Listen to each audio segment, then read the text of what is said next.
কে Starmer তো ওর সঙ্গে দেখাই করে নাই। আমার দেশের প্রাইম মিনিস্টার আমি বলবো না, কেউ প্রধান উপদেষ্টা, প্রাইম মিনিস্টারই তো, উনি বিদেশ যে বসে আছেন ওখানকার প্রাইম মিনিস্টারের সঙ্গে দেখা করার জন্য, সে বলে তোমার লোক আমি দেখা করবো না। এর চেয়ে বড় অপমান আছে, আপনি আমার বাসায় আসলেন, আইসা নিয়ে নক করলেন, আমি দরজা খুললাম না, 10 মিনিট পরে আমার কাজের লোক যে দরজা খুলে বলে কি স্যার এখন বাথরুমে আছে, অথবা স্যার তো ব্যস্ত আছে, আপনি যান গা। আপনি 10 মিনিট বুকের মধ্যে দাঁড়ায় থেকে চলে আসতেন, আপনি কি ইজ্জত দেওয়া হলো?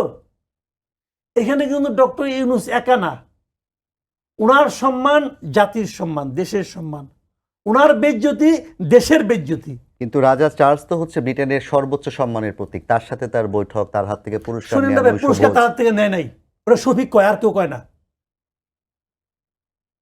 চার্লসের হাত থেকে পুরস্কার নিছে, একটা ছবি দেখান তো আপনি আমাকে।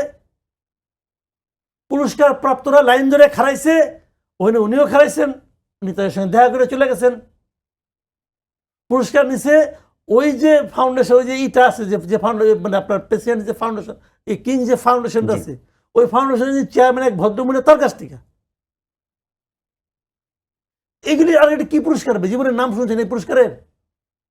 জীবনে এই পুরস্কারের নাম শুনছেন? এগুলি ভাই, এগুলি আমরা বুঝি খুব ব্যয়বহুল।